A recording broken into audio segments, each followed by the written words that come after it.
哇，知了猴，小知了。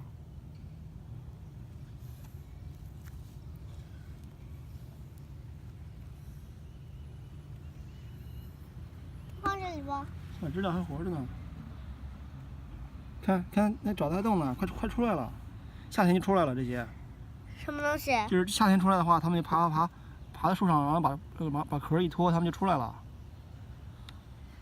他们现在壳已经脱了吗？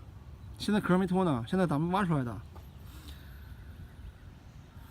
夏天的时候它会夹我吗？不会的，夏天的时候它就出来，把壳一脱，翅膀出来，然后就可以飞了。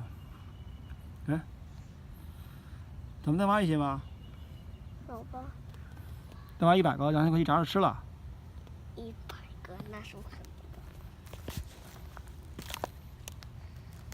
多的。接着炸，接着挖。